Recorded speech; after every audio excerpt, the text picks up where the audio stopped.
इस कार्यक्रम के पुण्यार्चक हैं श्रीमान महावीर प्रसाद जी जैन सेठी, श्रीमती शकुंतला जी जैन सेठी, कोटा राजस्थान, खातौली वाली। स्वर्गीय श्री नागराज सगरी स्मरणार्थ, Chinnas residency 32, Seshadri road, Ananda Rao circle, Bengaluru. Shrimati Shobha Nagaraj Sagari, Bengaluru. पुत्री सौभाग्य रेखा मोहन कुमार वडकुद्रे, दामाद श्री मोहन कुमार वडकुद्रे, पौत्री कुमारी निकिता मोहन कुमार वडकुद्रे, पौत्री कुमारी रचिता मोहन कुमार वडकुद्रे, कोल्हापुर। पुत्री सौभाग्यवती प्रतिभा सदन, दामाद श्री सदन कुमार, पौत्री अर्घ्या सदन, पौत्र आगम सदन, बेंगलुरु। पौत्री सौभाग्यवती सची देवी रवि कड़वी, दामाद श्री रवि कड़वी, पौत्र माहिन रवि कड़वी, पौत्री मनस्वी रवि कड़वी, बेंगलुरु। Shri Dinesh Sarvesh Akhilesh Patni, AUM capital, Kolkata. श्रीमती चंदा कोठारी के 75वें जन्मदिन के उपलक्ष्य में श्री केवल चंद कोठारी की ओर से श्री केवल चंद कोठारी, श्रीमती चंदा कोठारी, पुत्र एवं पुत्रवधू श्री राजू श्रीमती नीलू कोठारी, भाद्रवधू भतीजा एवं वधू, भांजा एवं वधू, नाती प्रांजल जैन, नाती नथ दामाद, पुत्री एवं दामाद,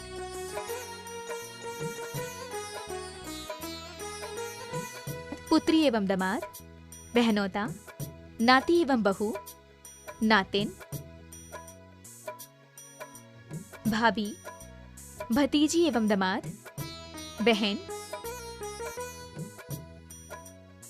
स्वर्गीय श्री सुरेश चंद जी जैन की स्मृति में धर्मपत्नी राजबाला जैन, पुत्र राजीव जैन, मनोज जैन, पुत्रवधू निधि जैन, लविका जैन, पौत्र सुवंश जैन, हर्षित जैन, पौत्री वंशिका जैन, मेघा जैन, योजना Bihar, Delhi 110092। Firm classic international, SR paper palace.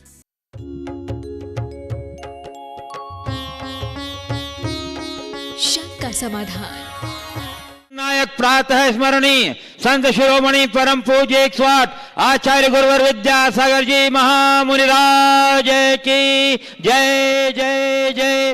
बोले गुणायतन पुनीता संघ का समाधान प्रवर्तक, भावना योग प्रवर्तक, प्रखर वक्ता परम पूज्य 108 यूनिवर्सिटी प्रमाण सागर जी मुनिराज की जय जय जय। बोलिए परम पूज्य 108 यूनिवर्सिटी अरह सागर जी मुनिराज की जय जय जय।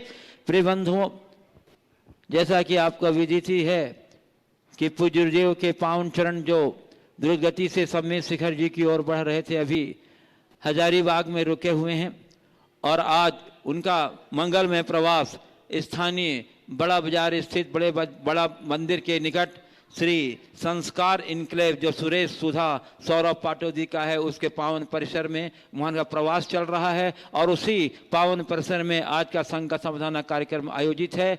आज के संघ का कार्यक्रम, संघ का समाधान कार्यक्रम में मैं यहाँ उपस्थित सभी श्रद्धालुओं का, सभी स्थानिक नागरिक बंधुओं का, सभी राजनीतिक एवं सामाजिक व्यक्तित्व का तथा देश और विदेश के विभिन्न स्थानों से पधारे उपस्थित श्रद्धालुओं का मैं और उन सभी दर्शकों और श्रोताओं का जो आज यहाँ के से प्रसारित होने वाले संघ का समाधान कार्यक्रम और सीधा प्रसारण घर बैठे पारस चैनल, जिनवाणी चैनल, प्रमाणिक ऐप के माध्यम से देख सुन आनंद ले रहे हैं, उन सबों का मैं पुण्यार्जक परिवार श्रीमती चिंतामणि सवाई लाल जैन मुंबई एवं कन्नौज तथा हजारीबाग की समस्त जैन समाज की ओर से हार्दिक हार्दिक अभिनंदन करता हूँ। मैं आपको लिए चलूँ संघ का समाधान की ओर। इसके पूर्व रोज की तरह हम लोग सर्वप्रथम गुरुदेव के चरण कमलों में त्रिवार नमोस्तु निवेदित करते हुए उनके मंगल में आशीर्वाद से अपने को अभिषेक करके तार्थ करेंगे। तो चलिए हाथ जोड़िए, मस्तक झुकाइए और बोलिए मेरे साथ, नमोस्तु गुरुदेव, नमोस्तु गुरुदेव, नमोस्तु गुरुदेव। बोलिए यूनिवर्सिटी प्रमाण सागर जी महाराज की जय।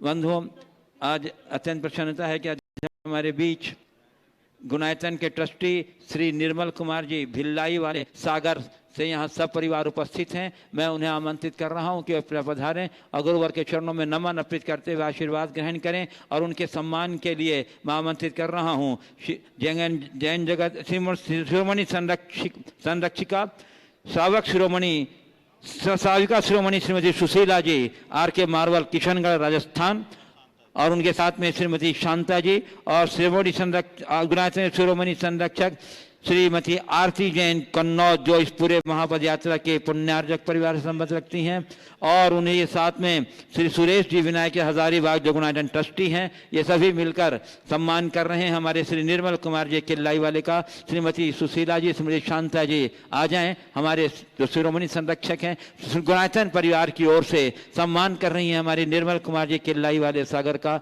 बंधुओं, जोरदार करते अभिनंदन से अब इसने अपना योगदान दे दीजिए। शाल का रत्न श्रीमती सुशीला जी किशनगढ़ आर के मावर और श्रीमती शांता जी सिमोनी संरक्षक और सिमर संरक्षक श्रीमती आरती जैन कन्नौज मुंबई सम्मान कर रही हैं। हमारे निर्मल कुमार जी किल्लाई वाले सागर परिवार, श्री सुरेश जी विनायक आदि उपस्थित हैं, हमारी आवाज सुन रहे हैं, तो सम्मान के क्रम में वो भी सादर आमंत्रित हैं। और बंधुओं, आज हमारे बीच शाल का रत्न श्रीमती सुशीला जी पाटनी और श्रीमती शांता जी, इनका परिचय देने का आवश्यकता नहीं, पूरा देश जानता है इनके व्यक्तित्व को, इनके कर्तृत्व को और इनके योगदान को। हजारीबाग की समाज इन्हें अपने बीच लाकर अत्यंत प्रमुदित है और उन्हें सम्मान करना चाहती है। मैं आमंत्रित कर रहा हूं श्रीमती सुशीला जी को, श्रीमती शांता जी को, कृपया हजारीबाग के सम्मान को स्वीकार करके उन्हें अनुग्रहित करें। श्रीमती सुशीला जी और श्रीमती शांता जी, और उनके सम्मान के लिए हमारी हजारीबाग की महिला समाज की मंत्रानी श्रीमती सुशीला जी सेठी और श्रीमती अध्यक्षा श्रीमती पुष्पा जी अजमेरा हमें सम्मान कर रही हैं। श्रीमती सुशीला जी पाटनी आर के मार्बल किशनगढ़ और श्रीमती शांता जी का, और आप लोग करतल ध्वनि से सम्मान में अपना योगदान देकर के बंधु सम्मान की गरिमा को बढ़ाएंगे। श्रीमती सुशीला जी आज ही पधारी हैं और यहाँ अतिथि संभाग व्रत का पालन भी कर रही हैं। गुरु चरणों की अनन्य भक्त है बंधु ये। हाँ, हमारी पुष्पा जी अजमेरा श्रीमती सुशीला जी पाटनी के मस्तक पर यशस्विता तिलक लगा सम्मान कर रही हैं, और श्रीमती पुष्पा जी उनका सम्मान कर रही, दुपट्टा पहना करके और शॉल भी अर्पित कर रही हैं। श्रीमती पुष्पा जी शॉल भी अर्पित कर दीजिए। अच्छा, वो व्रती हैं भैया, वो तीन प्रतिमा का व्रत धारण करती हैं, इसलिए उनका परिग्रह परिमाण होता है, 3 परिग्रह परिमाण होता है, इसलिए वो सम्मान। दुपट्टा तो उन्हें समाज की भावना कर रखने के लिए ले लिया है। चलिए श्री शांता जी का सम्मान। चलिए, और इसी के बाद अब मैं इस क्रम को आगे बढ़ाता हुआ आपको लिए चलता हूँ संघ का समाधान की ओर। और रोज की तरह सर्वप्रथम मैं यहाँ हजारीबाग के जो विशिष्ट नागरिक बंधु हैं, मैं उन्हें आमंत्रित कर रहा हूं। और प्रथम प्रश्न के लिए मैं आमंत्रित कर रहा हूं श्री TN साहू, जो मार्बल हाउस मटवारी हजारीबाग से संबद्ध हैं, और उनके बाद तैयार रहेंगे श्री अरुण कुमार वर्मा, जो अवकाश प्राप्त वन पदाधिकारी हैं और झील सफाई एवं पर्यावरण समिति हजारीबाग के अध्यक्ष। परम पूज्य गुरुवर के चरणों में सत सत नमन एवं वंदन। गुरुवर परिवार में पिता बच्चों के लिए कड़ी मेहनत अपना, थोड़ा सा माइक ठीक से पकड़िए। हाँ, शनि को त्याग कर संपत्ति अर्जित करता है। हाँ, और उसी संपत्ति को भाई भाई बंटवारे में संस्कार विहीन होकर भाई भाई के दुश्मन बन जाते हैं। बच्चों के संस्कार को देखकर पिता को वेदना होती है। इस परिस्थिति में पिता को क्या करना चाहिए? देखिए, मैं तो एक सलाह दूंगा, बच्चों को संपत्ति देने की जगह संस्कार दें, संस्कृति दें। यदि बच्चों में अच्छा संस्कार हो तो संपत्ति विहीन होकर के भी वो सब कुछ पालेंगे, और संस्कार के अभाव में हम केवल संपत्ति देंगे तो इसी तरह की स्थितियां बनती हैं। और अब तो कई और नए रूप आ गए। पिता ने अपने बच्चों को, संतान को संपत्ति सौंपी और संतान संपत्ति के लिए लड़े, ये उदाहरण तो पुराने हो गए। अब तो जीते जी एक ही संतान अपने ही बाप को अपनी संपत्ति से बेदखल कर रहा है। विजयपथ सिंघानिया का सबसे उत्कृष्ट उदाहरण है। ये सब क्यों हो रहे हैं? ये संस्कारों की हीनता के कारण हो रहे हैं। लोग जितना समय और श्रम, शक्ति, धन अर्जन करने के लिए लगाते हैं, यदि उसका एक अंश भी लोगों के संस्कारों के निर्माण के लिए लगाए तो ये समस्याएं कम होगी। तो हमें प्रमुखता संस्कारों की सुरक्षा पर देना चाहिए। मैं आमंत्रित कर रहा हूं श्री अरुण कुमार वर्मा जी को, जो अवकाश प्राप्त वन पदाधिकारी हैं और झील सफाई एवं पर्यावरण समिति हजारीबाग के अध्यक्ष रह चुके हैं। और उसके बाद तैयार रहेंगे श्री संजय तिवारी जी। गुरुवर को नमन करते हैं, सत प्रणाम करते हैं। हम झील सफाई समिति के ये एक सदस्य हैं और पर्यावरण पर महाराज जी से हम कुछ पूछना चाहते हैं कि पर्यावरण को कैसे बचाया जाए। देखिए, पर्यावरण को बचाने का एक ही उपाय है, व्यक्ति सादगी का जीवन जीना शुरू करे, अहिंसा को अपने जीवन का आदर्श बनाए और जो आधुनिकता के नाम पर अब संस्कृतियों की तरफ झुकाव हो रहा है, कुपरंपराओं के प्रति झुकाव हो रहा है, उनके प्रति सावधान हो। व्यक्ति में अगर सात्विकता हो, सादगी हो, संयम हो तो पर्यावरण की कोई समस्या नहीं। लेकिन आजकल व्यक्ति बहुत ज़्यादा सुविधावादी हो गया है और प्रकृति के साथ छेड़छाड़ करने में तुल गया है। आज के संदर्भ में पर्यावरण की रक्षा के संदर्भ में मैं कुछ सलाह जरूर देना चाहूँगा, क्योंकि केवल पर्यावरण से बचने की बात करने मात्र से कुछ काम नहीं होगा। हमें कुछ काम ऐसे करने चाहिए जो आने वाली पीढ़ियों को अच्छा पर्यावरण दे सके। जैसे जितने भी भूजल के स्रोत हैं उनको सुरक्षित रखना चाहिए। आजकल मैं एक जगह पर था, बोला महाराज जी हमारे यहाँ से गंगा रूठ गई। मैंने पूछा क्यों? बोले महाराज जी कन्नौज की बात है। बोले गंगा रूठ गई, पहले हमारे शहर से 3 किलोमीटर दूर गंगा बहती थी, अब करीब करीब 9 किलोमीटर हो गई, 13 किलोमीटर हो गई, अब बढ़ गई है, उसका डाइवर्शन हो रहा है। और उसकी वजह, और एक कुछ लोगों ने बोला पहले हम नदी में नहाते थे तो कमर तक पानी हमेशा रहता था, अब तो थोड़े ही दिन देखने को मिलते हैं, घुटनों के नीचे पानी होता है और कई नदियां तो सूख जाती। इसकी वजह क्या है? नदियों के तट को हमने बिगाड़ दिया, पेड़ों की अंधाधुंध कटाई हुई, न पेड़ सुरक्षित रहे, न पर्वत मंदिर पूजा उपासना स्थल के भीतर हो।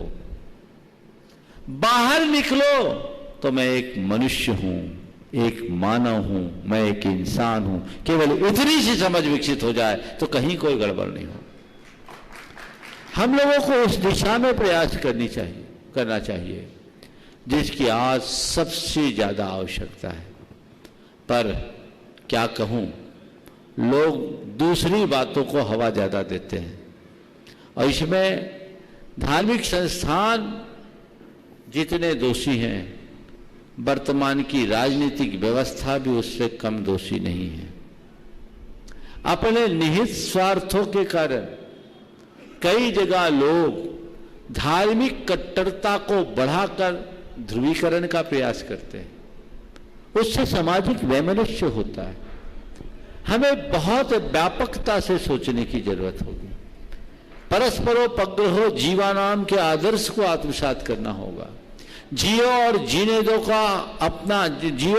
दो को अपना मूल मंत्र बनाना होगा, तभी हम भारत की पुराने गौरव को पुनर्प्रतिष्ठित करने में समर्थ हो सके। मैं आमंत्रित कर रहा हूँ संजय तिवारी, जो झारखंड परियोजना में प्रोग्राम अफसर हैं, संजय तिवारी जी। और उसके बाद तैयार रहेंगे श्री ओम प्रकाश जी गुप्ता, हजारीबाग। परम श्रद्धेय मुनिश्री जी के चरणार वृंद में कोटि कोटि नमन करता हूं, वंदन करता हूं। हे महाराज, वैश्विक महामारी कोरोना संक्रमण से पूरा विश्व अस्त व्यस्त है, त्रस्त है। इससे निजात हम सभी कब पाएंगे? खास करके अपने भारतवर्ष में इसका खात्मा कब होगा, यही जानने के लिए उत्कंठा है। देखिए, मैं कोई भविष्यवक्ता तो नहीं कि मैं आपको कह दूं कि इतने दिनों, इतने महीनों या इतने वर्षों के बाद हम इस बीमारी से मुक्त हो जाएंगे, लेकिन मैं भविष्यवाणी कर भी सकता हूं। मैं अपनी बात को पुनः दोहरा रहा हूं, मैं भविष्यवक्ता नहीं हूं, पर भविष्यवाणी कर सकता हूं। कैसे? जिस दिन लोग अपने आप पर पूर्ण संयम रख लेंगे, उसी दिन इस धरती से कोरोना विदा हो जाएगा। हमें संयम रखने की जरूरत है। और मैं सबसे कहता हूं, इसे हल्के में न ले। पिछले बार की जितनी भी महामारियां हैं उनके इतिहास को हम पलट कर देखते हैं तो ये पाते हैं जब जब महामारी हुई है उसको खत्म होने में 5-7 साल लगे हैं, 10-10 साल लगे। ठीक है, आज हम ऐसे युग में जी रहे हैं जब उन्नत टेक्नोलॉजी है। ऐसे टेक्नोलॉजी के युग में हम आगे बढ़ रहे हैं तो ठीक है, पर अभी भी हमें सावधानी रखनी होगी। मुझे नहीं लगता कि अभी 2-3-4 बरस तक आपके मास्क उतरेंगे, क्योंकि जैसा बता रहे हैं कोरोना वायरस अपना स्वरूप बदल रहा है। वैक्सीन भी पूरी तरह कारगर नहीं है, पर मास्क पूरी तरह कारगर है। इसलिए हमें इसका ध्यान रखना चाहिए। बहुत बहुत अभिनंदन, बहुत आभार। चलिए, मैं आमंत्रित कर रहा हूं श्री ओम प्रकाश जी गुप्ता। बंधुओं, मैं इनके बारे में बताना चाहता हूं कि श्री ओम प्रकाश गुप्ता जी पूर्वजीव के अवस्था में पूर्व जीवन में कक्षा 1 से 7 तक सहपाठी रहे हैं, 1 से आखिरी तक सहपाठी रहे हैं। निश्चय ही उनके प्रश्न से गुरुदेव के कुछ अछूते व्यक्तित्व पर जरूर प्रकाश पड़ेगा। मैं आमंत्रित कर रहा हूं श्री ओम प्रकाश जी गुप्ता हजारीबाग। और उसके बाद तैयार रहेंगे श्री प्रोफेसर शिवदयाल सिंह जी, जो संस्थापक प्राचार्य रह चुके हैं कौन मारखम कॉलेज हजारीबाग के, जहां की महाराज श्री ने अपना अध्ययन किया है, अध्यापन की अध्ययन किया है। बोलो। भावनाओं की जननी क्या है, उसको प्रांजल बनाने का उपाय क्या है? बहुत अच्छा सवाल किया है। भावनाओं की जननी क्या है? हमारे जो भी भावनाएं हैं वो हमारे चित्त में जमे हुए संस्कारों का फल है। जन्म जन्मांतरों से जैसे संस्कार हमारे चित्त पर पड़ते हैं, हमारे हृदय में वैसे ही भाव या भावनाएं उमड़ती हैं। और जैसी भावनाएं होती है वैसी सोच बनती है, जैसी सोच बनती है वैसी प्रवृत्ति होती है, और जैसी प्रवृत्ति होती है वैसा जीवन बन जाता है। तो संस्कार भावनाओं को जन्म देते हैं, भावनाओं से सोच, सोच से प्रवृत्ति और प्रवृत्ति से चरित्र।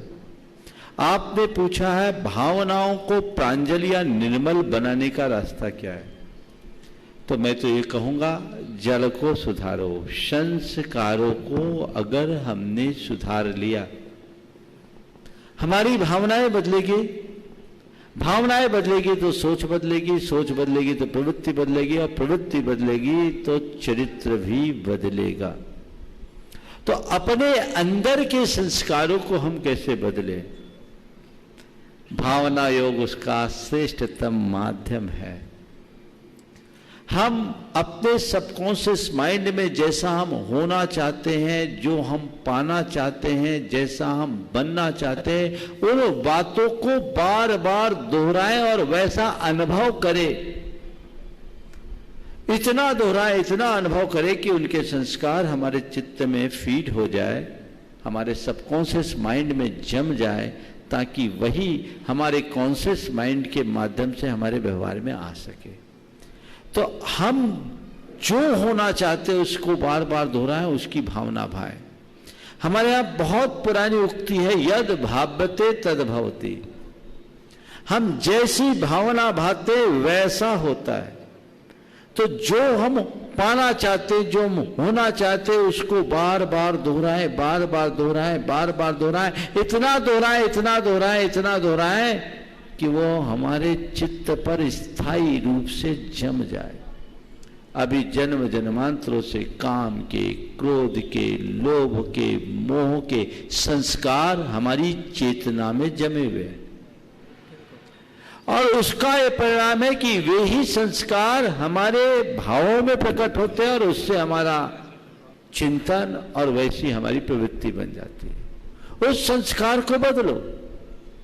मैं काम क्रोध मोह स्वभाव वाला नहीं हूं, मैं शुद्ध आत्मा हूं, मैं पवित्र आत्मा हूं। दृष्टि जब आत्मा की तरफ केंद्रित हो जाए, मेरा स्वभाव सहज है, मैं सहज हूं, मैं शांत हूं, मैं सकारात्मक हूं, मैं पवित्र हूं, ये बात जब हमारी चेतना में जम जाए तो धीरे धीरे हमारे भावों में परिवर्तन होगा, और जब भावों में परिवर्तन होगा तो पूरा जीवन अपने आप बदल जाएगा। तो जड़ को आप सब अपना करके चले, निश्चित इसका लाभ होगा।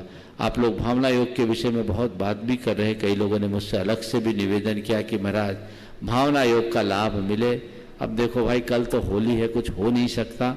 अगर हुआ तो कल शाम को बताऊंगा, परसों सुबह यदि अनुकूलता बनी तो उसके विषय में सोचूंगा। चूंकि अभी वर्तमान की स्थितियां भी अनुकूल नहीं है, इसलिए मैं उसे चला के नहीं कर पा रहा हूं। लेकिन जिन्हें भावना योग के विषय में विशेष जानना है, सारा YouTube पर प्रमाणिक ऐप पे उपलब्ध है। आप उसके माध्यम से नियमित भावना योग करिए, जीवन में बहुत बड़ा परिवर्तन होगा। चलिए, मैं सम्मान आमंत्रित कर रहा हूं प्रोफेसर श्री दयाल सिंह जी को, जो संस्थापक प्राचार्य रहे हैं मारखम कॉलेज हजारीबाग, जहां गुरुदेव की शिक्षा संपन्न हुई बंधु। और उसके बाद तैयार रहेंगे श्री तारकेश्वर सोनी, जो आर्ट ऑफ लिविंग से संबद्ध रहते हैं। मुनि श्री के श्री चरणों में शत नमन। मेरी एक ही जिज्ञासा है कि क्या गृहस्थ जीवन में रहते हुए और गृहस्थ जीवन के संपूर्ण दायित्वों का सम्यक निर्वहन करते हुए भी व्यक्ति आध्यात्मिक ऊंचाई प्राप्त कर सकता है? अगर हाँ तो कैसे? देखिए, ऐसा नहीं है कि कोई गृहस्थ आध्यात्मिक ऊंचाई न छू सके, छू सकता है, बशर्ते उतनी गहराई में अध्यात्म उसके जीवन में हो, उसकी सोच वैसी बने, उसकी प्रवृत्ति वैसी बने, उसका चिंतन वैसा बने। हमारे यहाँ अनेक गृहस्थों को एक आदर्श के रूप में उपस्थित किया गया। जनक महाराज को तो घर में बैरागी के रूप में जाना जाता है, उन्हें राज ऋषि की उपमा दी गई। एक राजा होने के बाद भी ऋषि की तरह।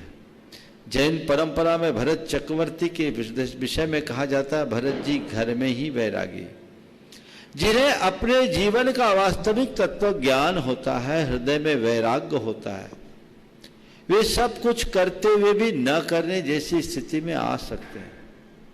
हमारे यहाँ गृहस्थों के संदर्भ में उसकी आध्यात्मिक वृत्ति को रेखांकित करते हुए एक बड़ी अच्छी बात कही गई, और उस आदर्श को आत्मसात कर ले तो हर व्यक्ति आध्यात्मिक जीवन जी सकता है।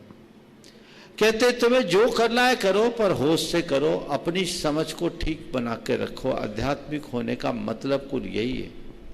रे समदृष्टि जीवड़ा करे कुटुंब प्रतिपाल, रे समदृष्टि जीवड़ा करे कुटुंब प्रतिपाल, अंदर से न्यारा रहे धाय खिलावे बाल। जैसे धाय किसी बच्चे को खिलाती है तो बच्चे को खिलाते समय पूरा मातृत्व उसमें उड़ेल देती है। एक बार की बच्चे को भी ये भ्रम हो जाता है कि यही मेरी असली मां है, लेकिन धाय ये समझती है मेरा बेटा कौन है, ये मेरा कर्तव्य है जो मैं कर रही हूं। बस इतनी सी समझ हो, संसार का सब काम करो कर्तव्य की भावना से, कर्ता बुद्धि से मुक्त होकर, तो यही जीवन की आध्यात्मिकता की सबसे बड़ी उपलब्धि होगी, और ऐसा व्यक्ति हर पल निराकुलता का अनुभव कर सके। श्री तारकेश्वर सोनी, जो आर्ट ऑफ लिविंग संबंध रखते हैं, उसके बाद तैयार रहेंगे गुणायतन की शिरोमणि संरक्षिका टीम प्रतिमाधारी श्रीमती सुशीला जी, श्रीमती शांता जी, RK मारवर किशनगढ़ राजस्थान। नमस्ते महाराज जी, मैं तारकेश्वर सोनी। महाराज जी, भावना योग क्या इस संबंध में जानने की जिज्ञासा हो रही है। अब देखो, भावना योग के विषय में आपने पूछा है, यहाँ पर तो बताना उसके लिए पर्याप्त नहीं होगा क्योंकि समय की सीमा है। पर भावना योग के विषय में मैं केवल इतनी बात कहता हूं, हमारे देश में एक बड़ी पुरानी साधना रही और भावनाओं को हमारे देश में हमारे जीवन का मूल माना गया। हमारे यहाँ कहा गया भावना भवनाशिनी। जैन साधना में तो भावनाओं को बहुत ही अधिक महत्व दिया गया। हमारे यहाँ वैराग्य भावना है, व्रतों की स्थिरता के लिए भावनाएं हैं। भावनाओं का चमत्कार यहाँ तक बताया गया कि भावनाओं के बल पर व्यक्ति तीर्थंकर जैसे हैसियत को प्राप्त कर सकता है। वर्तमान में जो आधुनिक मनोविज्ञान है उसमें इस दिशा में काफी काम हुआ। आधुनिक विज्ञान के पंडित ये कहते हैं दो सिद्धांत बहुत ज्यादा प्रचारित हुआ है बीच के कुछ वर्षों में, एक लॉ ऑफ अट्रैक्शन और दूसरा ऑटो सजेशन। जब वे उसकी व्याख्या करते हैं उसको लेकर बड़ी चर्चाएं होती हैं, पर मैं आपसे बताता हूं ये सब हमारी अपनी चीज है जिसके बल पर हमारी परंपरा में पीढ़ियों से साधना की गई। लॉ ऑफ अट्रैक्शन को मानने वाले वे कहते हैं थॉट्स बिकम्स थिंग्स। ओ थॉट्स बिकम्स थिंग्स, विचार साकार होते हैं। हमारे यहां कहा गया यद भाव्यते तद भवति। हम जैसी भावना भावते हैं वैसा होता है। अंतर कुछ है, केवल भाषा का अंतर है। हमारी साधनाओं में ये बातें जोड़ी गई लेकिन लोगों ने उन्हें भुला के रखा। जब मेरा ध्यान इस तरफ गया तो मुझे लगा ये तो सारी हमारी साधना की चीजें हैं जिसे हम लोग वर्षों से अभ्यास में रख रहे हैं। यदि जन जन तक ये बात पहुंचाई जाए तो इससे जनता का बड़ा भला हो सकता है। और उसे ही मैंने भावना योग के रूप में प्रस्तुत किया। हम जो होना चाहते हैं, जो पाना चाहते हैं, उसकी भावना भाएं। हमारे शास्त्रों में कहा कि तुम विशुद्ध आत्मा बनना चाहते हो, परमात्मा पने को पाना चाहते हो, तो तुम कुछ मत करो, केवल एक ही धुन जगाओ कि मैं परमात्मा हूं, ब्रह्मस्मि शुद्धोहम सोहम। केवल उसी की धुन में लगो और तुम हर पल यदि मैं परमात्मा हूं, परमात्मा हूं, परमात्मा हूं, परमात्मा हूं, परमात्मा हूं, परमात्मा हूं, या मैं विशुद्धात्मा हूं या शुद्धात्मा हूं, इस धुन में रम जाओगे तो एक पल ऐसा आएगा कि तुम शुद्धात्मा हो जाओगे। वैसा अनुभव करते हुए पश्चिम के लोगों ने तो केवल भौतिक उपलब्धियों के लिए इनको महत्व दिया। हमारी संस्कृति में इसे आध्यात्मिक उपलब्धि का आधार माना गया। जैनों का प्रमुख ग्रंथ, अध्यात्म का सर्वोत्कृष्ट ग्रंथ है समय सार। आज से लगभग 2000 वर्ष पूर्व आचार्य कुंद ने लिखा। उसमें वे कहते जो आद भावन मिदम निच्चु जुत्तो मुनि समाचर दी, सो सब दुख मुखम पावई अचरेन कालेन। जो मुनि नित्य तत्पर होकर मैं आत्मा हूं, मैं आत्मा हूं, मैं आत्मा हूं, मैं शुद्ध आत्मा हूं, इसका अनुचिंतन करता है, वो शीघ्र सब दुखों से मुक्त होकर परमात्मा हो जाता है।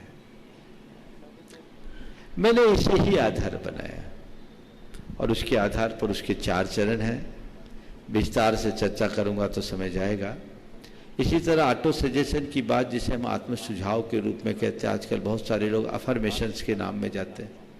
हम लोग साधनाओं में है कि जो हमें पाना है उसके लिए हमें बार बार दोहराना चाहिए उन सूत्र वाक्यों को, ताकि वो हमारे सबकॉन्शियस माइंड में अंकित हो जाए। और जब हमारे अवचेतन मन में चीजें अंकित होगी तो वो हमारे चेतन मन को निर्मल और विशुद्ध बनाने में समर्थ होगी। भावना योग पिछले 3-4 वर्षों में हजारों लोगों ने किया है और लोगों के जीवन में बड़ा अंतर आया है। भावना योग में न कोई ध्यान है न कुछ और, पर एक ही बात की धुन को बार बार दोहराने की प्रक्रिया है जो हमारे जीवन के बदलाव का बहुत बड़ा आधार है। आमंत्रित कर रहा हूँ साहित्य रत्न श्रीमती सुशीला जी पाटनी, उनके साथ श्रीमती शांता जी RK मार्बल किशनगढ़ राजस्थान और जो गुणायतन की चौमनी संरक्षिका हैं। और उसके बाद तैयार रहेंगे श्री कुंथु कुमार जी, श्रीमती संपत जी और उनके जितने भी साथी जो उदयपुर से आए हैं तैयार रहेंगे। नमोस्तु महाराज श्री जी। महाराज जी, कर्म चेतना, कर्म फल चेतना और ज्ञान चेतना, ये क्या है हमारे, समझाइए इसको। देखो, ये शास्त्रीय शब्द है। कर्म, कर्म फल और ज्ञान, जो हम क्रिया इच्छा पूर्वक करते हैं उसे बोलते हैं कर्म चेतना। इच्छा रहित होकर जो कर्म का फल भोग होता है, जिसमें हमारे अंदर बुद्धि और विवेक नहीं, उसको बोलते हैं कर्म फल चेतना। और ज्ञान चेतना सहज ज्ञान रूप परिणमन का नाम है, जिसमें पर से कोई प्रभावित होने की स्थिति नहीं, सहज जानना और देखना, उसे ज्ञान चेतना कहते हैं।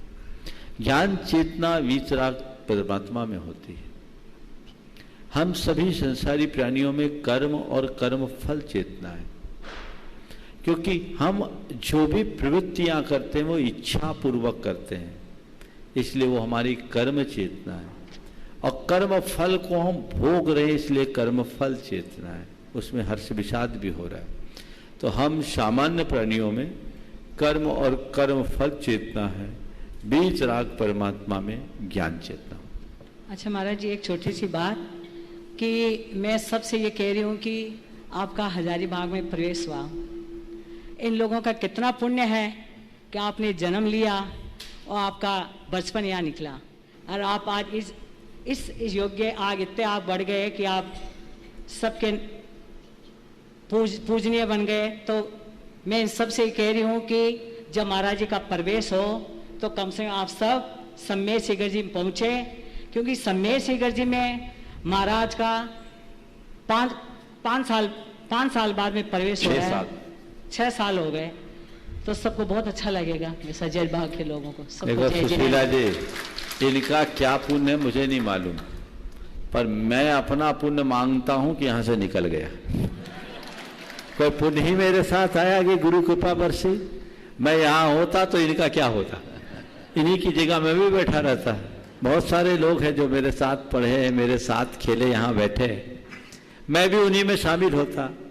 पर मेरा ये परम पुण्योदय हुआ, गुरु की कृपा मुझे मिली, मेरी बुद्धि ऐसी हुई, मैं निकल गया तो आगे बढ़ गया। इन लोगों से भी बोलता हूँ, यहाँ रहोगे तो यहीं रह जाओगे, निकलोगे तो कुछ बनोगे। श्रीमती शांता जी। महाराज जी, आपने ऐसे गुरु से दीक्षा ली कि वो तो मोक्ष की पदवी पे चल ही रहे हैं, और आपका भी ये रास्ता हो गया कि आप भी एक दिन मोक्ष की प्राप्ति करेंगे, और हम आपके साथ भी मोक्ष प्राप्त करेंगे। बहुत सुंदर। हाँ, श्रीमती शांता जी भी पूछ रही हैं, उसके बाद श्री कुंथु कुमार जी, श्री संपत जी और उनके साथ जी हैं धनपाल जी, जीवनधर जी। मुनि राजों के चरणों में नमोस्तु नमोस्तु नमोस्तु। महाराज जी, क्षायिक सम्यक दृष्टि जीव तो तीर्थंकर मतलब केवली और शुद्ध केवली के पादमूल में तीर्थंकर का प्रगति का बंध कर लेता है, लेकिन क्या क्षयो सम्यक दृष्टि और उपशम सम्यक दृष्टि लोक भावना भा करके और 16 कारण भावनाओं का चिंतन करके क्या वो तीर्थंकर प्रकृति का बंध कर सकता है क्या? देखिए, तीर्थंकर प्रकृति के बंध के लिए केवली दुख का यानी केवली शुद्ध केवली का पादमूल होना आवश्यक है, और केवली शुद्ध केवली के पादमूल में क्षायिक सम्यक दृष्टि हो या उपशम सम्यक दृष्टि हो, तीर्थंकर प्रकृति का बंध कर सकता है। उपशम सम्यक के काल में तीर्थंकर प्रकृति का बंध नहीं होता, क्योंकि उपशम सम्यक दर्शन जब तक पूरा होता है और तीर्थंकर प्रकृति के बंध की योग्यता जब तक रहती तब तक उसका समय पूर्ण हो जाता है। एक सैद्धांतिक बात है, इसकी अलग से चर्चा कर लें। श्री नमस्कार। कुमार जी, श्रीमती संपत जी, श्री धनपाल जी, अरविंद जी। अब मैं तो बताना चाहता हूँ कि उदयपुर चातुर्मास कुंथो कुमार जी की अध्यक्षता में संपन्न हुआ था। बहुत ही ऐतिहासिक और बहुत ही महत्व उल्लासपूर्ण चातुर्मास संपन्न हुआ था। नमोस्तु नमोस्तु। और व्रती व्यक्तित्व है बंधु, व्रती व्यक्ति की तरह जीते हैं दोनों श्री। भाई महाराज श्री के चरणों में बारंबार नमोस्तु नमोस्तु नमोस्तु। महाराज श्री, कोरोना महामारी की वजह से बहुत लंबे अंतराल के पास साक्षात आपके दर्शन कर पाए। रोज तो शंका समाधान में हम दर्शन करते ही हैं, इसलिए जरा दुख का अनुभव होता है। वह चातुर्मास की अविस्मरणीय यादें आज भी उदयपुर के 2017 की चातुर्मास की यादें ताजा होती हैं तो बहुत मन गदगद हो जाता है। पर खुशी इस बात की है कि आज हमने जो दर्शन आपका पाया वो आपके जहां पर द्विजन्म, अभी आप तो द्विजन्मा हो गए हैं, पर प्रथम जन्म जहां पर हुआ उस भूमि को वंदन करने का और आपके परिवार को, आपके माता पिता को और यहाँ की भूमि को और यहाँ के सभी श्रावकों का, जिस भूमि पर आपने जन्म लिया उसका हमें दर्शन करने का और उसका अभिवंदन करने का दर्शन प्राप्त हुआ, हमें मौका प्राप्त हुआ। इसलिए बहुत बहुत हम वंदन करते हैं, उनका अभिनंदन करते हैं कि ऐसा अवसर हमें प्राप्त हुआ। महाराज से प्रश्न एक सवय के माध्यम से कर रहा हूं, उसका उत्तर आप दें। काहू घर पुत्र जायो, काहू के वियोग आयो, काहू राग रंग काहू रोआ रोई करी है। जहां भान उगत उछाह गीत गान, देखे संध्या काल ताही थान हाय हाय परी है। ऐसी जग रीत कौन देख भय भीत भय, हाय हा नर मूड तेरी मति कौन हरी है। मानुष जन्म पाए सोवत विहाय जाए, खोवत करोड़न की एक एक घड़ी है। तो हमारा सिर्फ प्रश्न मेरा यह है कि ये मति हमारी जो है बुद्धि, वो कौन हरण कर लेता है? कर्म हरण कर लेता है या हमारा पुरुषार्थ इस प्रकार का हो जाता है तो हमारी बुद्धि भ्रमित हो जाती है और हम इसी में लग जाते हैं।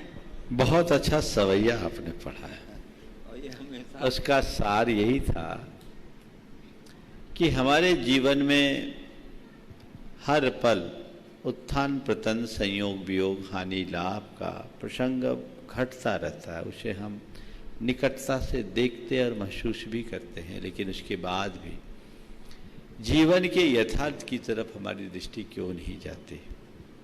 आपका सवाल बहुत ही गंभीर है कि हमारी मति को कौन हरता है, हमारा कर्म या हमारा पुरुषार्थ की कमी? देखिए, मति को हरने में कर्म तो अपनी जगह है ही, लेकिन कर्म से भी बड़ा कारक है हमारे मन का प्रमाद।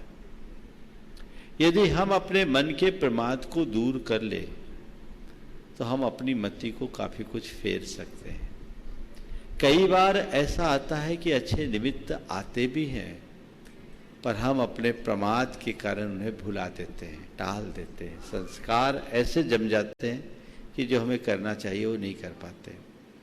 जानने के बाद भी ठीक है फिर देख लेंगे, फिर है ठीक है फिर देख लेंगे।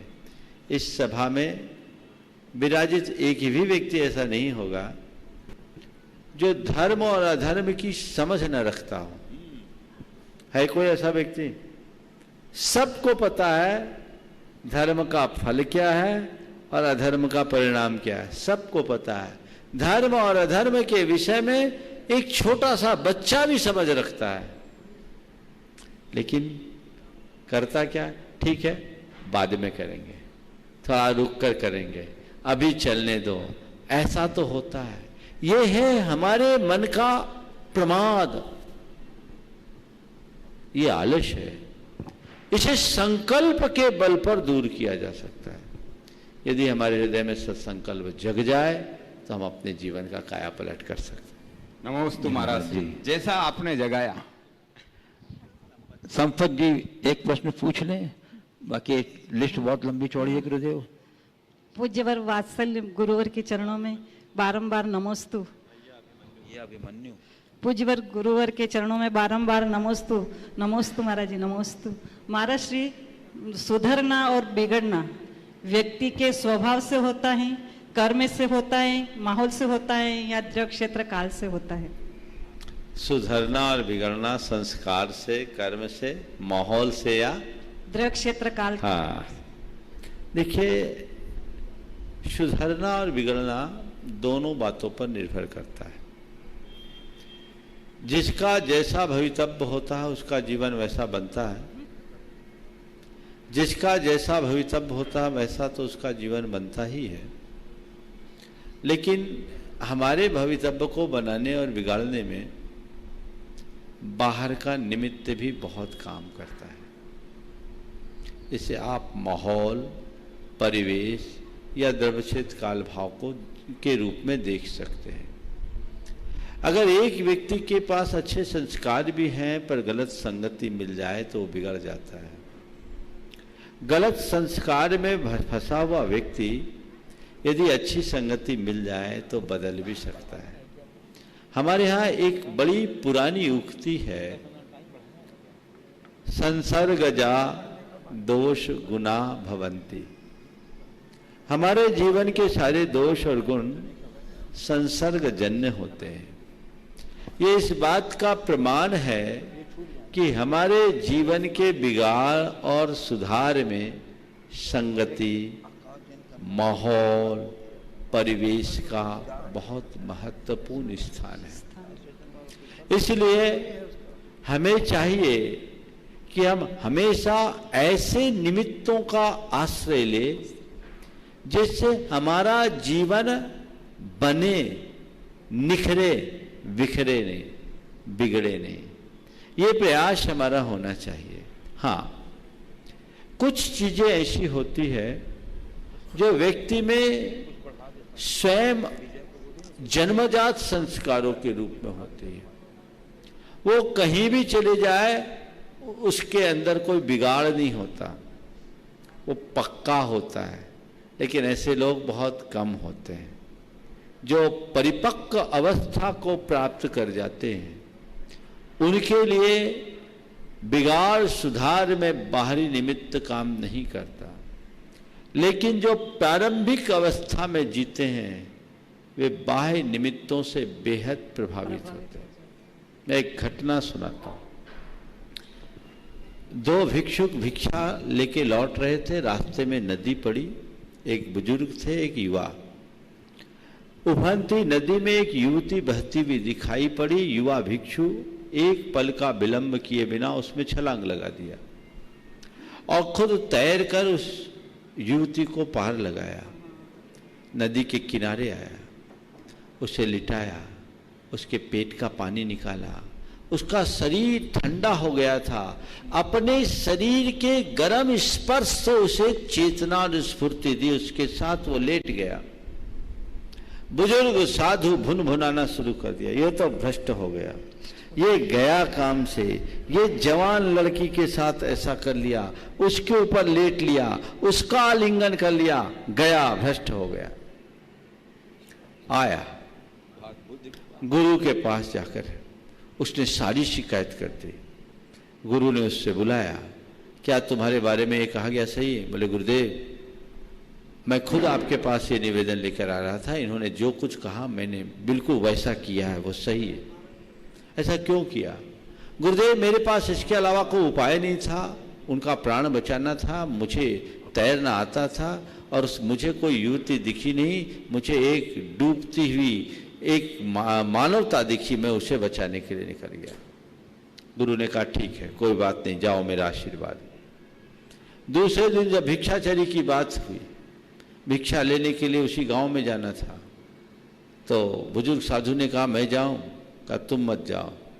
उस जवान साधु को बोला, बोले तुम जाओ और उसी युवती के घर से भिक्षा लेकर आओ। तुम जाओ और उसी युवती के घर से जाकर के भिक्षा लेकर आओ।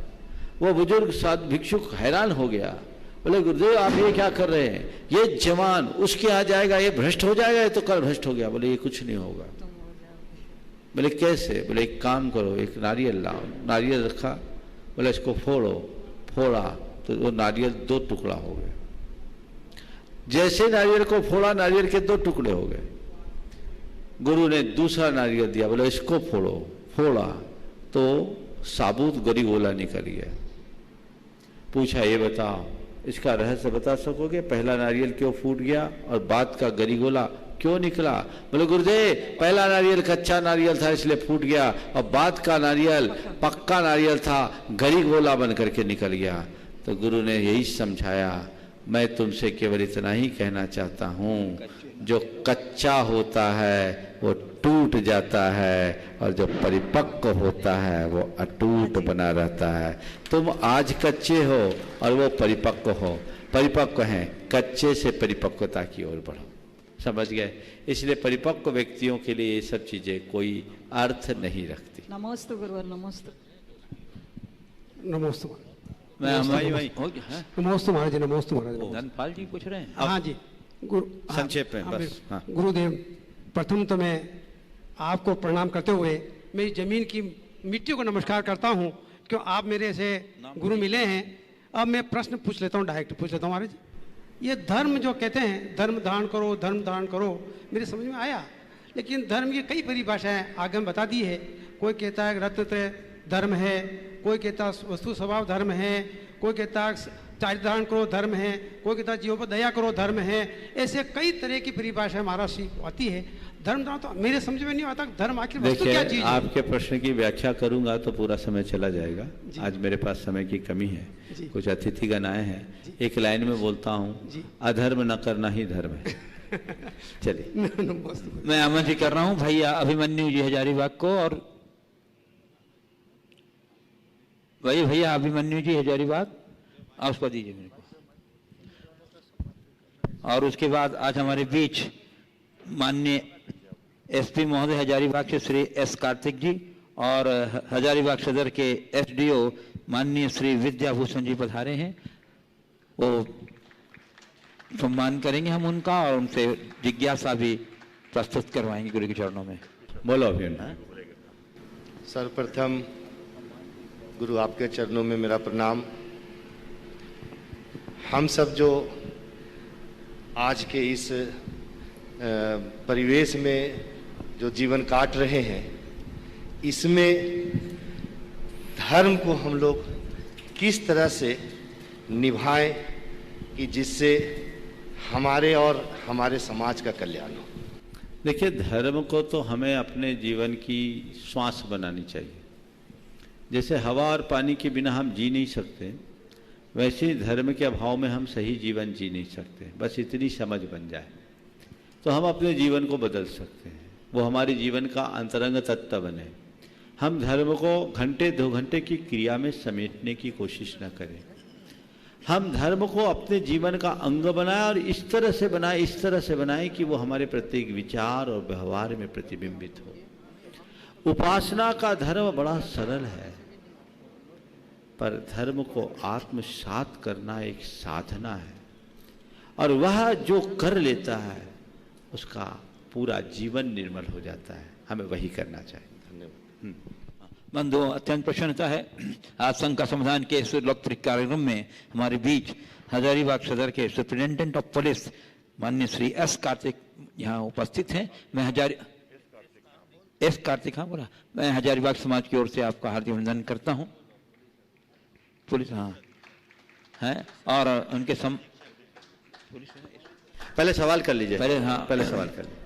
अपनी जिज्ञासा गुरु चरणों में प्रस्तुत कर रहे हैं, और उसके बाद मैं आमंत्रित करूंगा हजारीबाग सदर के एसडीओ श्री विद्याभूषण जी को। हजारीबाग के पदाधिकारीगण उनका सम्मान कर रहे हैं जब तक कोई जिज्ञासा पूछ रहे हैं। आपको बहुत बहुत स्वागत है महाराज जी की।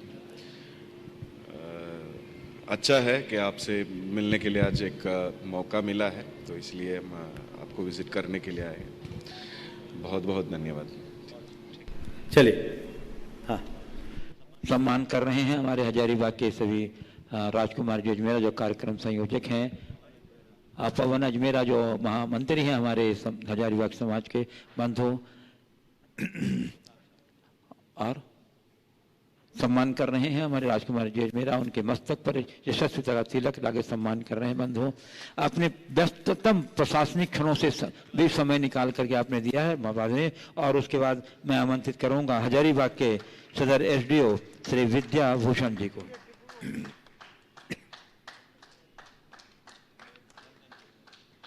श्री रंजन जी सम्मान कर रहे हैं। वो भी अपना योगदान दे रहे हैं। और श्री हमारे बीच उपस्थित हो गए हैं श्री विद्याभूषण जी, जो हजारीबाग सदर के एसडीओ हैं, उनका सम्मान कर रहे हैं हमारे सभी हजारीबाग के प्रशासनिक पदाधिकारी टीपू रंजन जी सेठी, प्रताप जी छावड़ा, श्री भागचंद जी लोहाड़िया, ये सभी हमारे जो सब हजारीबाग के पदाधिकारी गण हैं, आप तालियां लगा करके सम्मान में। पवन अजमेरा जो मंत्री हैं और धीरेन्द्र सेठी जो अध्यक्ष हैं हजारीबाग समाज के, वो भी अपना योगदान दे रहे हैं सम्मान में। और मैं श्री विद्याभूषण जी से अनुरोध करूंगा कि यदि आपकी अपनी कोई जिज्ञासा है तो आप प्रस्तुत करें। हाँ, चलिए अब इसमें मैं आमंत्रित करूँ Rai Seth Chand Kumar ji, Sunita Jain Jabalpur grant and trustee, और उसके बाद तैयार रहेंगे श्री रवि माधुरी मोठिया रत्नाम। समर्पण के बाद कोई शंका रहती ही नहीं, इसलिए बहुत सुंदर। चलिए आई Shri Rai Seth Chand Kumar ji, Sunita ji Jain Jabalpur grant and trustee, उसके बाद श्री रवि माधुरी मोठिया रत्नाम। अब मैं आमंत्रित कर रहा हूँ श्री इस महापद यात्रा के संयोजक श्री रमेश जी इंजीनियर सतना, जो गुणायतन के निर्माण मंत्री भी हैं। अजय श्री रमेश जी इंजीनियर जो महापद यात्रा के संयोजक हैं। मुनीश्वरी के चरणों में विनयपूर्वक नमोस्तु। लगभग 1000 किलोमीटर की महापद यात्रा का हजारीबाग की इस धरा पर पड़ाव चल रहा है, जो हमारे निर्धारित लक्ष्य से लगभग कुछ ही किलोमीटर पूर्व पर है। जैसा कि मुझे ये तो नहीं मालूम कि मुनीश्वरी के कदम आगे की ओर यहाँ से कब बढ़ेंगे, लेकिन मुझे इतनी जानकारी अवश्य है, जो हमारा निर्धारित लक्ष्य था समय शिखर जी का पूज गुरुवर के चरण, पूज गुरुवर का मंगल प्रवेश, मंगल आगवानी 4 तारीख को समय शिखर जी पर सुबह 7-8 बजे होगी। आप सभी लोगों से निवेदन है, अपनी उपस्थिति प्रदान कर पुण्य का संचय करें। आपको उपस्थिति देना है, लेकिन उसके लिए नियमों का पालन जरूर करना होगा, ऐसा मेरा आप सभी से करबद्ध निवेदन है। सिर्फ वही लोग उस आगवानी में शामिल हो पाएंगे जो मास्क का उपयोग करेंगे, सोशल डिस्टेंस का पालन करेंगे और मुनीश्री से दूरी बनाकर रखेंगे। साथ ही साथ गुणायतन के द्वारा जिस आगवानी का प्रारूप का निर्धारण किया गया होगा, उसकी जानकारी आपको दे दी जाएगी। उस सारी की सारी नियमावली का पालन आपको अनिवार्य रूप से करना है। मास्क का प्रयोग आपको अनिवार्य रूप से करना है। एक महाराज, एक बात और मैं बोलना चाह रहा हूँ हजारीबाग के बात के विषय में। महाराज, अभी तक हमारी जो यात्रा चल रही थी, मैं यहाँ के लोगों से प्रभावित इसलिए हुआ हूँ कि कहीं ना कहीं आपका जो वात्सल्य गुण है वो इन लोगों में ही देखने मिला है। अभी तक हम चल रहे थे तो कहीं धर्मशाला में रुक रहे थे, कहीं होटल में रुक रहे थे, लेकिन यहाँ महाराज एक अद्भुत नजारा देखने को मिला। लोगों ने अपने घर खाली कर दिए और घर में हम लोगों को जबरदस्ती रुकाया। ये सारा कंपाउंड सम्मानीय श्री सुरेश जी भाई साहब का है। उनने तो जो भवन दिए ही हैं, इस भवन में जो रहने वाले हैं, मैं महाराज श्री जिस भवन में इसी माला में 2nd फ्लोर में हूँ, भवन के स्वामी का नाम मुझे नहीं मालूम, लेकिन वो मुझे जानते हैं क्योंकि उन्होंने मुझे अपना प्रवेश दिया है, अपना घर दिया, खाली कर दिया, परिवार रहता महाराज श्री। मैं निश्चित रूप से हजारीबाग के आतिथ्य भाव से बहुत प्रभावित हुआ और आपके प्रति बहुत बहुत कृतज्ञता और आभार व्यक्त करता हूँ। बोलिए परम पूज्य मुनि श्री प्रमाण सागर जी महाराज की जय। इस प्रकार अच्छा, हाँ बोलो जल्दी। श्री रवि माधुरी मोठिया रत्नाम के बाद आकाश जैन कन्नौज तैयार रहेंगे पर अपने पूरे कन्नौज वालों के साथ। आकाश जैन कन्नौज। गुरु जी के चरणों में त्रिबार नमोस्तु, मेरा और मेरे मोठिया परिवार और मेरे इष्ट मित्रों का। गुरुदेव को मेरा बारंबार नमोस्तु नमोस्तु नमोस्तु। गुरुदेव, मेरा यह प्रश्न है, गुरुदेव आप अपने घर में रहते हुए उसमें परायेपन का बोध करके निज घर की ओर आने के लिए कदम बढ़ा दिया है। अल्प वय में ही हम लोग उम्र के मध्यम पड़ाव में निकट होकर भी अपने पराये का घर को अपना मानने के भ्रम को तोड़ नहीं पा रहे, इसका क्या उपाय है गुरुदेव? देखो, बात केवल इतनी है, जिस दिन अपने असली घर को पहचान लोगे ना, तो बाकी सब अपने आप छूट जाएगा। जो किराए के मकान को ही अपना मान बैठते हैं वो जिंदगी भर उसी में काबिज होते हैं। जिसे अपने असली मकान की पहचान होती है वो जल्दी से जल्दी किराया का मकान छोड़ देते हैं। श्री आकाश जैन कन्नौज, अपने सभी साथियों के साथ खड़े हो जाए। आकाश जैन कन्नौज, आकाश जैन कन्नौज नहीं है? आ जाइए भी। अपने आप सभी कन्नौज से जो लोग आए हैं सभी के साथ खड़े हो जाएं। हे गुरुदेव, नमोस्तु नमोस्तु नमोस्तु। हमारा प्रश्न है कि गृहस्थ जीवन जीते हुए अचानक किसी गंभीर बीमारी आ जाने पर हम अपने मन को कैसे संभालें और उससे कैसे मुकाबला करें? देखो, कितनी भी गंभीर बीमारी हो, सबसे पहली बात तो ये रखो कि बीमारी तन को है, मन को नहीं, चेतन को नहीं। तन की बीमारी को मन पर हावी न होने दें। दूसरी बात, एक बात अपनी धारणा में पक्के रूप में अंकित कर ले कि जब तक मेरी आयु है मुझे कोई हिला नहीं सकता और आयु पूरी होने के बाद कोई मुझे जिला नहीं सकता। कितनी भी गंभीर बीमारी हो, मरने का डर मत रखो। मरना तो एक दिन सबको है। जाने की बारी हो तो स्वस्थ चला जाता है और नहीं हो तो अस्वस्थ भी टिका रह जाता। कई बार ऐसा होता है, लोग सोचते हैं अब तब वे हैं और भाई साहब टिके हैं। जो देखने आया वो चला गया, जिसको देखने आया वो टिका है। ये संसार। तो अपने मन को मजबूत बना करके चलना चाहिए। मनोबल अगर ऊंचा है तो बीमारी कभी हावी नहीं होगी।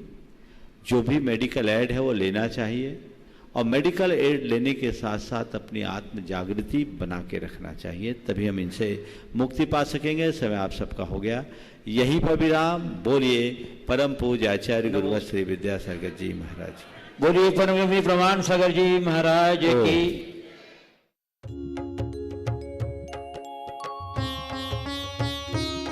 शंका समाधान। इस कार्यक्रम के पुण्यार्चक थे श्रीमान महावीर प्रसाद जी जैन सेठी, श्रीमती शकुंतला जी जैन सेठी, कोटा राजस्थान, खतौली वाली। स्वर्गीय श्री नागराज सगरी स्मरणार्थ, Chinnas residency 32, Seshadri road, Ananda Rao circle, Bengaluru. Shrimati Shobha Nagaraj Sagari, Bengaluru. पुत्री सौभाग्य रेखा मोहन कुमार वडकुद्रे, दामाद श्री मोहन कुमार वडकुद्रे, पौत्री कुमारी निकिता मोहन कुमार वडकुद्रे, पौत्री कुमारी रचिता मोहन कुमार वडकुद्रे, कोल्हापुर। पुत्री सौभाग्यवती प्रतिभा सदन, दामाद श्री सदन कुमार, पौत्री अर्घ्या सदन, पौत्र आगम सदन, बेंगलुरु। पौत्री सौभाग्यवती सची देवी रवि कड़वी, दामाद श्री रवि कड़वी, पौत्र माहिन रवि कड़वी, पौत्री मनस्वी रवि कड़वी, बेंगलुरु। Shri Dinesh Sarvesh Akhilesh Patni, AUM capital, Kolkata. श्रीमती चंदा कोठारी के 75वें जन्मदिन के उपलक्ष्य में श्री केवल चंद कोठारी की ओर से श्री केवल चंद कोठारी, श्रीमती चंदा कोठारी, पुत्र एवं पुत्रवधू श्री राजू श्रीमती नीलू कोठारी, भाद्रवधू भतीजा एवं वधू, भांजा एवं वधू, नाती प्रांजल जैन, नाती नथ दमाद, पुत्री एवं दमाद,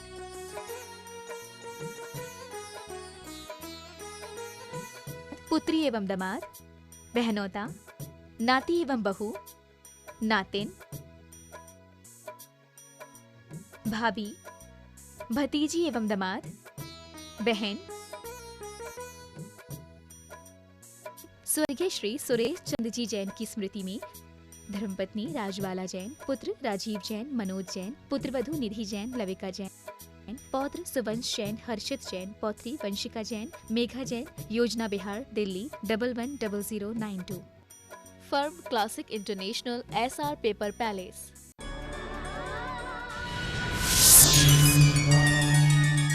राजस्थान स्थित अतिशय क्षेत्र श्री महावीर जी की पावन धरा पर परम पूज्य आर्यका श्री 105 श्रेष्ठी भूषण माता जी के सानिध्य में 1008 परिवारों द्वारा 108 दिवसीय रोग शोक भय पीड़ा निवारक श्री विशापाहार महामंडल विधान व विश्व शांति महायज्ञ के समापन पर आयोजित होने जा रहा है 108 मंडलीय महानुष्ठान। इस महानुष्ठान में पात्र बनकर पुण्यार्जन करें। विशेष पात्र के लिए निम्नलिखित नंबरों पर संपर्क करें: 8272002982, 8076620877। इस कार्यक्रम के पुण्यार्चक हैं श्री सुरेश शाह, सौभाग्यवती प्रतिमा शाह, कुर्डुवाड़ी, सोलापुर, महाराष्ट्र। श्री रतिलाल जैन, सौभाग्यवती पुष्पा जैन, सेंदुर्णी, जलगांव, महाराष्ट्र। श्री आशीष जैन, सौभाग्यवती रूपाली जैन, गिरिजा जैन, पुणे, महाराष्ट्र। स्वर्गीय श्री सुमत चंद जैन, श्रीमती राजकुमारी जैन, पुत्र व पुत्रवधू श्री रविंद्र कुमार जैन, श्रीमती मधु जैन, पुत्र व पुत्रवधू श्री